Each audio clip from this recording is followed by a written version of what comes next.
Mangwanani akanaka muri yeZimbabwe, tinokuchingamidzai zvekare kune chimwe chirongwa pano paZim Facebook Secrets and Confessions. Tadzoka zvekare nemamwe mamessages. Regedzai tibva tapinda mumamessages edu atadzoka takakubatirai. Message yedu yekutanga yakamira sekudai so: hanzi makadi zvenyu mukoma, ndinokumbirawo kuti munge muchindiposterawo nyaya yanguwo makaveka chitupa changu. Ininiwo ndinoda kureururawo zvandakaita. Ndainge ndiine umwe murume uyo wandakambogara naye, saka sezvo ainge akangondibvisira tsvakirai kuno, ndainge ndiine shamwari dzangu idzo dzainge dzichindipfurira dzichindiudza kuti kana wakangobvisirwa tsvakirai kuno unenge usina kana kutomboroorwa, zvinenge zvakangofanana nekuti munenge muchingochaisana mapoto. Saka ndaita zvandainge ndichinzwa kuda, uye zvekare ndainge ndisina kana respect yandainge ndichimbomupa. Taiti kana tikanetsana ndaitomuudza kuti vabereki vangu vanotozviziva kuti handisati ndava nemurume, saka usandiudzira zvekuita. But mukoma handina kuziva kuti ainge achazobudirirawo muupenyu hwake, kunyange ndakamugangira, but ndakaona kuti Mwari variko. Ndinorwadziwa mukoma kuziva kuti atova kuchando, akaenda kumheri kwemakungwa ndichangotiwo a couple of weeks ago, but haana nguva kubva akwira ndege. Zvinhu zvandainge ndakapikira kuti hazvizombofi zvakaitika. Saka chandiunza pano ndikudawo advice. Munhu uyu ndoramba ndichingomugangira here kana kuti ndoita zvandakanzi namadzimai ndinge ndichiita? Because ivo vakati vanogona iya yavanoti bring back lost lover. Vari kuti kana ndichida tinokwanisa kumuvakira mimwe minamato yekuti ange achizodzoka kwandiri kunyange zvake ari married, but achazotsvaka nzira dzekuti neniwo ndinge ndichizoenda kumheri kwemakungwa. Inini mission yangu ndeyekuti ndinge ndichibuda muno muSouth Africa, because muno muSouth Africa macho chandakagarira ndikutoshaya kuti ndakagarirei, handina kana mapepa. Mufunge zvenyu mukoma, apa passport yakato overstaya kudhara. Saka ndikuda advice kubva kwamuri muri yeZimbabwe kuti ndingazvifambisawo sei. Saka mukoma nashe zvakaitika, inini nemurume uyu takasangana muno muSouth Africa. Tasangana muno muSouth, akabva achizondiudza kuti ainge akamboroora mukadzi wemuno muSouth, but havana kuzowirirana zvavo. Vainge vakatozvara mwana wavo umwe chete. Iye ainge achiti mukadzi wake aipota achimubira mari achienda kubhawa nemari. Dzimwe nguva hanzi aikwanisa kuba mari yose yepay achienda kunotamba maplaying cards, ainge achiita zvegambling, ndokubva vachizorambana. Then that was when patakabva tachizosangana. Tasangana takavimbisana zvikuru, akatofara akatoti now that ndava kudanana nemukadzi wekumusha, I'm sure kuti kana kumusha kwacho vanhu vachatoshamisika ndichiita zvinhu zvikuru chaizvo. But dambudziko rakaitika mukomana chenderekuti ininiwo vabereki vangu ivo vainge vachida, uye zvekare saamai vangu vanoda kudya stereki. Saka pavakangonzwa zvichinzi ndainge ndava kugara nemurume, vainge vava kungogara vachindipa pressure vachiti kumba hakuna chakati nechakati, apa ndine mwana futi uyo anogara nevabereki vangu. Saka pressure yacho ndo imwe yakakonzeresa kuti ndinge ndichizotanga kunetsana nemurume, because masikati vaikwanisa kungoswera vachinditukirira vachindiudza kuti vamwe vakaenda kuJoni kunoshanda, but iwewe wakafambirako kunoita zvevanhurume. But chainge chichindinetsa ndechekuti amai vangu ava mazuva avo pandainge ndichingoita zvemujolo ndichidanana nevarume vakawanda kwazvo, ivo amai vangu vainge vasitomborina kana basa nazvo. Vainge vachitondikurudzira kuti ndinge ndichifambidzana, kana kuri kunzi ndinenge ndichifambidzana kunyange nemurume wemunhu anenge aine mari, vachindikurudzira kuti ndirambe ndichingofambidzana naye murume iyeye, sezvo ndainge ndichivatumidzira mari yakawanda. Saka ipapo zvakaitika mukomanachi ndechekuti mushure mekunge ndatanga kufambidzana nemurume iyeye tava kuzogara tose, takazomboitawo nguva tisingatumidziri kana chinhu, because murume iyeye akatorerwa zvinhu zvose izvo zvaainge akatenga nemuSouth African waainge achigara naye, akabva amuti handiti takazvara tose mwana. Saka ndo nhaka yake iyi.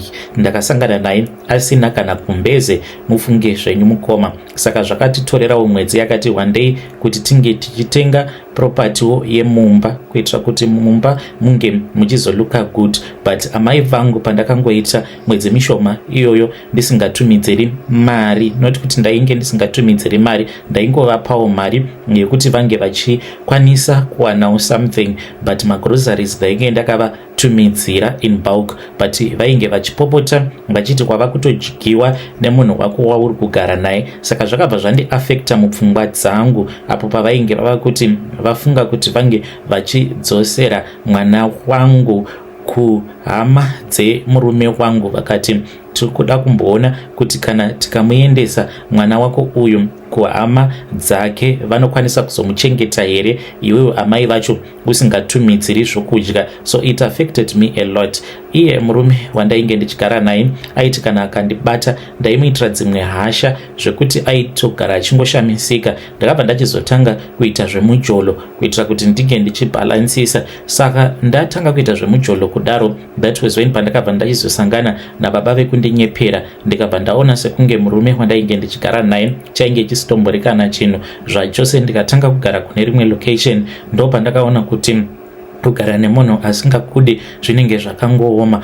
Mukomana ashi munhu aitojola kumberi kwangu kuzonosvika relationship yacho ichizoparara, but amai vangu vaimuda sei murume iyeye because iye kungwara kwake kwaainge akaita ndekwekuti aigara achingotumidzira amai vangu mari, ende ainge akatozviona kuti amai vangu munhu wekuti vanofarira kudya stereki. So then that was when takabva tachizorambana. Tarambana kudaro ndakabva ndachizotanga kugara kubasa.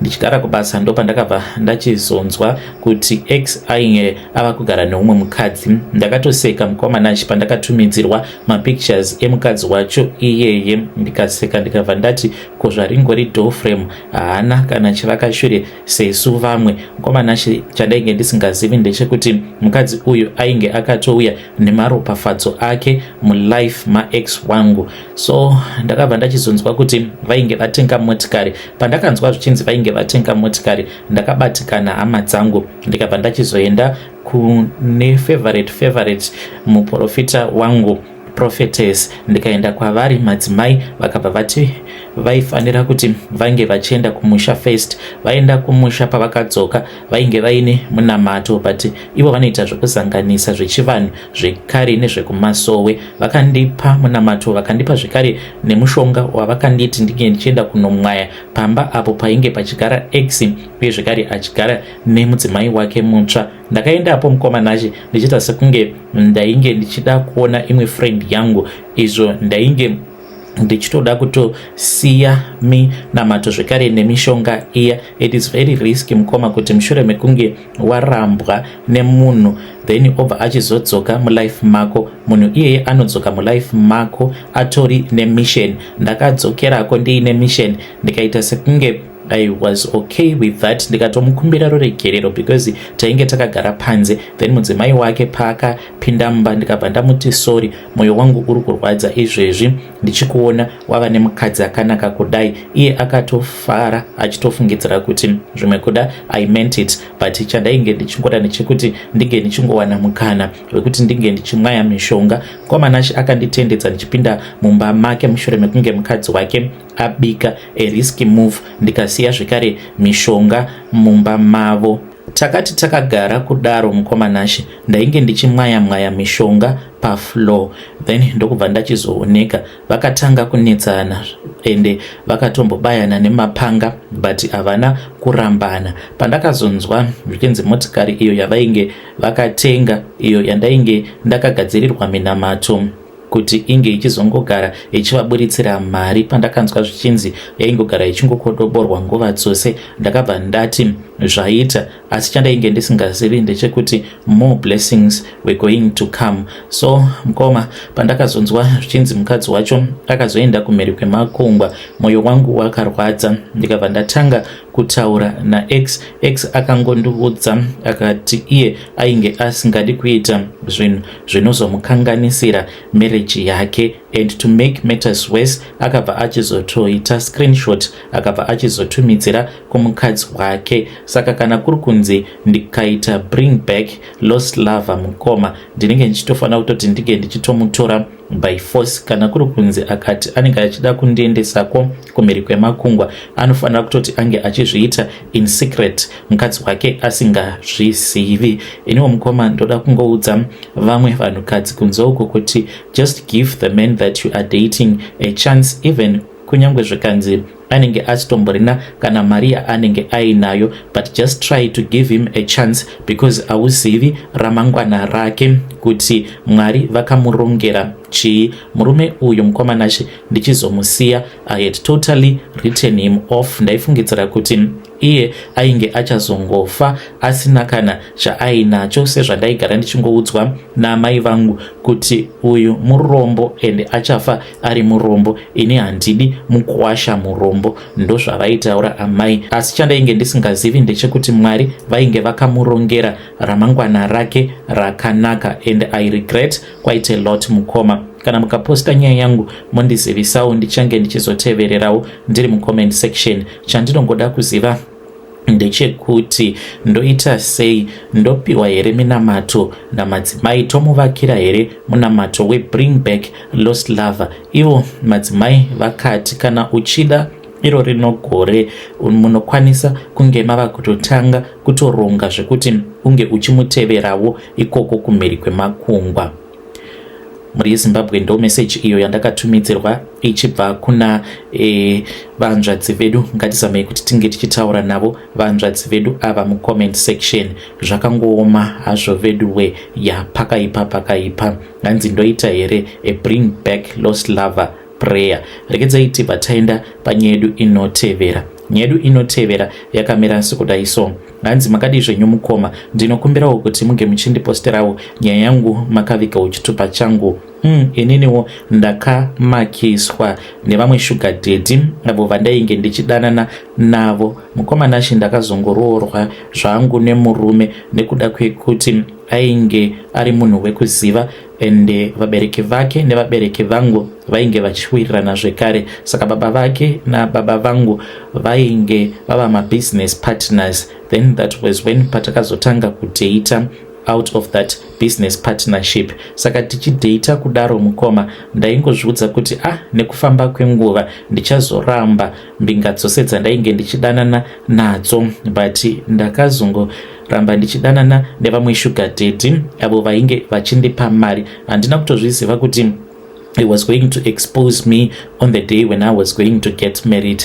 Takaramba tichingofambidzana, saka ivo vainge vachiti vanondida uye zvekare ndainge ndichivada, but dambudziko rainge riripo mukoma nderekuti he was an old man with 6 wives. Saka zvekuti ndinge ndichizoenda ndichinoita wife number 7, even though ainge ari munhu ainge aine mari, ndakaona kuti kwete ndainge ndisingazvikwanise. Ndikabva ndati kwaari, you know what, we can continue dating even if I get married. But ainge achiramba achiti iwewe ndiwe wandinoda nemoyo wangu wose. So then that was when I decided to get married in secret. Handizivi kuti akaudzwa nani, but I suspect kamwe ka friend kangu ako kainge kakandivenga zvekutodaro. I think kuti ndiye uyo akaudza sugar daddy ava kuti Trish, not your real name, is about to get married, enda unozvionera. Mukomanashi tainge titori busy paya ndichitoroorwa mune zvakanaka. Vabereki vangu vainge vatogamuchira mari. That was when apo pandakazongonzwa yava yowe vainge vari amainini munin'ina wangu avo vainge vasingadi kuti sugar daddy vangu ava vange vachipinda mumba, but vainge vaine vakomana avo vavainge vainavo. Zvakanyadzisa kani mukomanashi kana vanhu vemuraini vakauya vachiona kuti ndo zvainge zvichiitika. Pakaitika imwe commotion yekuti yakanyadzisa, pakatouya mapurisa, but that was the day when I discovered kuti God blessed me with a husband that loves me with all of his heart. Because ipapo akabva achizobvunzwa nehama dzake, dzikamubvunza dzikati, saka iwe uri kuda kuti tinge tichiita sei? Iye akabva ati, mukadzi wangu ndinomuda. After the whole commotion, mukomanashi mbinga iyi yainge itori nechiplastic bag chainge chakazara ma-US dollars ichitoti neniwo kana kuri kunzi nhasi ndo zuva rekuti vabereki vako vari kugamuchira mari dzako dzemarooro, ininiwo ndatouya ndakagadzirira. Vanhu vakaseka mukoma. Later on vatete vangu vakazondibvunza kuti naiweko unombonaka zvelevel rakaita sei patainge tava tega zvekuti varume vaviri vanoda kukuroora same day. But God bless my husband mukoma Nashi. But a little dirty secret, ne mbinga yangu na sugar daddy ivavo tichiri kudanana, and I suspect ndiri nhubu mukoma. I suspect kuti pamwana wangu we number 2 pane meti dzakaitika because baba vainge vasimo muno muAfrica, vainge vamboshanya vaenda kumhiri yokwemakungwa. Ipapo mukoma Nashi baba vakazotsara vodzoka zvavo, but I think kuti bhora rainge ratogohwa chete because pane pamwe mbinga yangu payakauya kumba, I think ainge akaita zvekutondinwira mishonga yekuti ange achindimitisa because usiku hwose handina kupiwa zororo kana icho chibereko changu ndakanzwa chichita kushama chichigamuchira mbeu yake. I think kuti ndivo baba vemwana wangu we number 2, but my husband, he loves me a lot, and kana kuri kunzi mukoma Nashi ndakamitiswa na sugar daddy, if he finds out it is going to hurt him quite a lot, but I have strong suspicions because baba vakazosara vodzoka zvavo kumhiri kwemakungwa. But ndainge ndava kutonzwa ma-pregnancy symptoms. Ndiri munhu wekuti kana ndikangobatira pamuviri ndinotanga kuchaya, kuita kudurura chaiko. Ndiyo secret yangu yandiinayo mukoma. Kana mukaposta muzondizivisawo ndichange ndichizotevererawo ndiri mucomment section. Muri yeZimbabwe ndo message iyo yandakatumidzirwa ichibva kuna vanzvadzi vedu. Zvakangoma hazvo vedu we pakaipa hanzi 2 men wanted to marry me on the same day. Apa vakabva vachizongoramba vachienderera vachidanana nembinga yavo, but vanzvadzi hamurevese, but hanzi God blessed me with a man that loves me. Pakaipa. Tibva taenda panyedu inotevera. Nyedu inotevera yakamira sekudai. So hanzi mukoma makadii zvenyu, ndinokumbirawo kuti munge muchindiposterawo nyaya yangu makavikawo chitupa changu. Ininiwo ndiri mudzimai uye zvekare ndine makore 26 years ekuberekwa. Ndakamboenjoya marriage yangu but only for 2 years. Ndakaroorwawo nemurume wangu. Ndakafara chaizvo apo pandakasangana nemurume uyu paFacebook akabva achizondiudza kuti ainge achindida. Ndikabva ndati nhai Mwari mandibvira nepi. Ipapo ndainge ndakarohwa nenhamo ndiri kuZimbabwe ndokubva ndachizouya kuno kuSouth Africa. Ndichangoti ndinogara kuno kuDurban, but sandiko kwatigere zvedu. Saka murume uyu chinondirwadza paari ndechekuti achizotsvaga mukadzi wekuroora, iye ainge achitoziva kuti mukadzi iye ari kuda kuti ange achizomushandisa pamhiko dzake. Saka iye akaponda munhu muno muSouth Africa, aponda munhu kudaro zvakabva zvachizongonzi it was self defense, but yainge isiri self defense. Mukoma Nashi ndo zvaakandiudza, like iye ainge agara zvake aine mari dzake, anoita zvematenda muno muSouth Africa. Then that was when apo paakabva achizouraya munhu, but zvakachizonobuda sekunge munhu iyeye waakauraya was trying to hijack him, but murume iyeye uyo waakapfura nepfuti ainge ari ex-husband yemukadzi muSouth African uyo ainge akaroora. Is still married to that South African woman. Saka inini ndichizoya kunoku ndakazongova a customary wife, but legally he is married to a South African woman, and vatori nevana vatatu vari vose. So then that was when patakabva tachizosangana paFacebook. Mukoma Nashi iye kuti kana ukangoona munhu anenge aine mari dzake pasocial media obva watoti murudo wotonyora murudo, very very dangerous. Ininiwo ndakachiva upfumi hwake, motikari nedzimba dzose idzo dzaainge achinitumidzira mapictures achindiudza kuti ane dzimba muno muSouth Africa zvekare nematracks anta zvematenda. Then that was when pandakabva ndachizouya kuno kuSouth Africa. Ndauya kuno handina kumbotora nguva ndikabatira pamoviri, ndakaroorwa mukomanashi zvekuti kana vabereki vangu vakafara. Then that was when mwana uyu paakazofa. Mwana uyu paakafa ndakatoudzwa nomwe muprofita kuti mwana wenyu is a sacrifice. Zvinhu izvi vakazviita vachitoziva iye nemukadzi wake muSouth African. Saka ndichigere hangu naye murume uyu, but pamba panoitika mashura, ende chiri kundityisa nawo ndechekuti atova nemwedzi kubva zvaakaenda kumba kwaamai guru. Aiwanza kuti kana akaendako kwewiki obva adzoka kwandiri, but ainge achinyanya kuwandira kwandiri sezvo ndainge ndirini mukadzi mutsva. But iko zvinozvi atova neabout a month ariko kumba kwaamai guru. Kana kutaura neni haataure neni, kana ivo amai guru vakatondibloka, but hatina kana kumbotukana. So handizivi kuti am I the next sacrifice? Mumba mune mashura awo anoitika. Ndakatumidzira muningina wangu mari akauya kunoku kuDurban, but muningina wangu ndichitaura nemi kudai so ava kutoshanda kumaIndia as a maid. Akasarudza kubuda mumansion kuti ange achinoita chihouse girl apa. Sisi vake vakaroorwa nemurume ane mari. So I need advice. Ndoita say should I be patient sezvandakaudzwa namadzimai vachiti even though mwana wenyu akaitwa sacrifice but you are going to be okay, murume ndewenyu, musabva pamurume. Manje ndiri kutya because mumba munoitika mashura. Naturally handisi munhu wekuti ndinovhunduka zvekudaro, but these days ndava kugara ndichingotya. Ndinorara pacouch, kutoenda upstairs unotonzwa kutoti kunenge kuine vanhu vanenge vachitaura, but vanenge vari maZulu, vanhu vanenge vachitaura ivavo. Pamba apa mukomanashi